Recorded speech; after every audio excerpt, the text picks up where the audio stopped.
Oh, hello there. I'm Bilchan. I'm Nimikung. I'm Banchan. In this class, I'll read to all of you. Chapter 8, Section 3 of the picture of Dorian Gray. S. L. The picture of Dorian Gray. Oscar Wilde.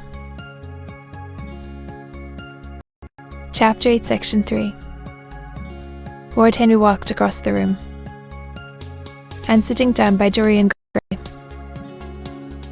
took both his hands in his own and held them tightly.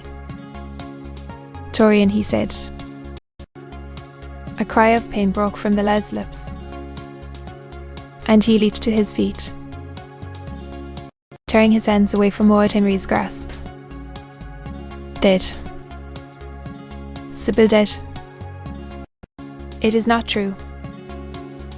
It is a horrible lie. It is quite true. Dorian, said Lord Henry, gravely. It is in all the morning papers. I wrote down to you to ask you not to see anyone to lie. Then, there will have to be an inquest. Of course.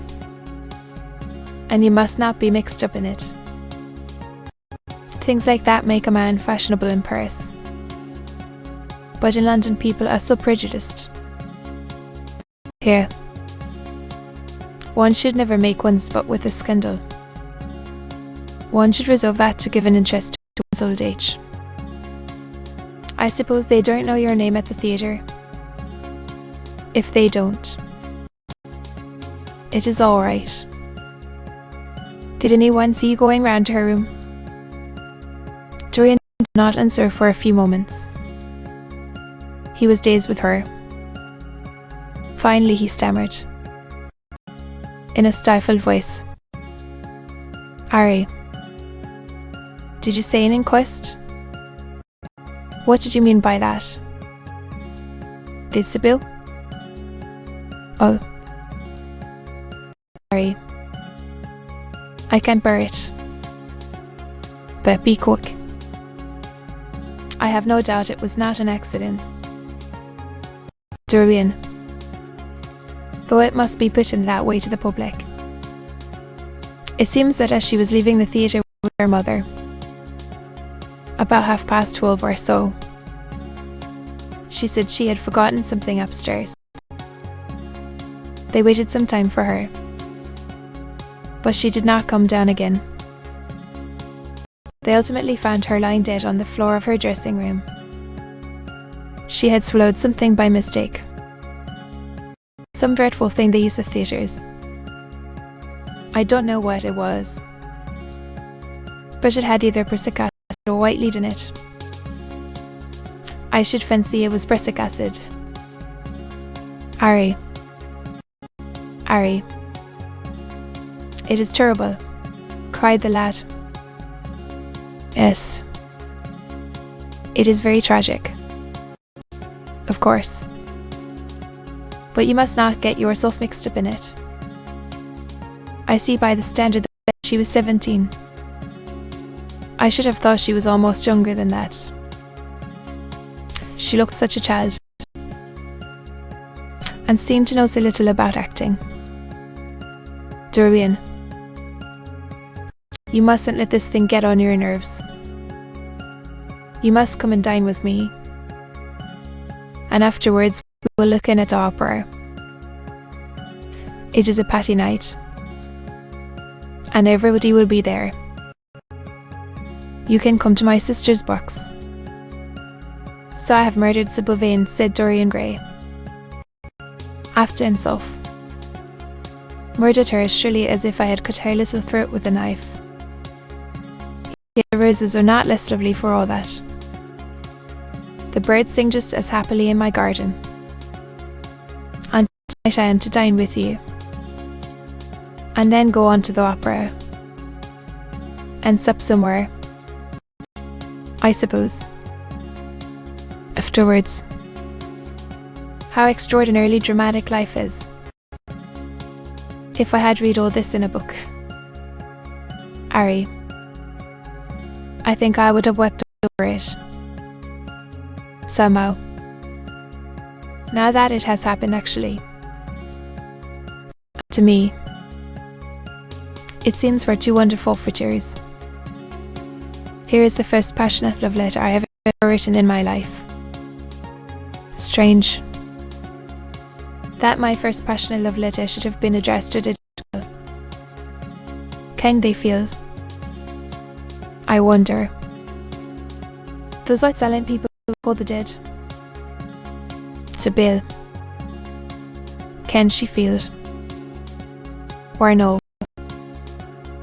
Or listen? Oh. Ari. How I loved her once. It seems years ago to me now. She was everything to me. Then came that dreadful night. Was it really only last night? When she played so badly. And my heart almost broke. She explained it all to me. It was terribly pathetic. But I was not moved a bit. I thought her shallow. Suddenly something happened that made me afraid. I can't tell you what it was. But it was terrible. I said I would go back to her. I felt I had done wrong. And now she is dead. My God. My God. Ari. What shall I do? You don't know the danger I am in. There is nothing to keep me straight. She would have done that for me. She had no right to kill herself. My dear Dorian, and so Lord Henry. Taking a cigarette from his case and producing a gold-leaded matchbox. The only way a woman can ever from a man is by boring him so completely that he loses all possible interest in life. If you had married this girl, you would have been wretched. Of course. You would have treated her kindly. One can always be kind to people about whom one cares nothing. But she would have soon found out that you were absolutely indifferent to her. And when a woman finds that out about her husband, she either becomes dreadfully dowdy, or wears very smart bonnets that some other woman's husband has to pay for. I say nothing about the social mistake, which would have been objected. Of course. I suppose it would, muttered the lad, walking up and down the room and looking horribly pale. But I thought it was my duty.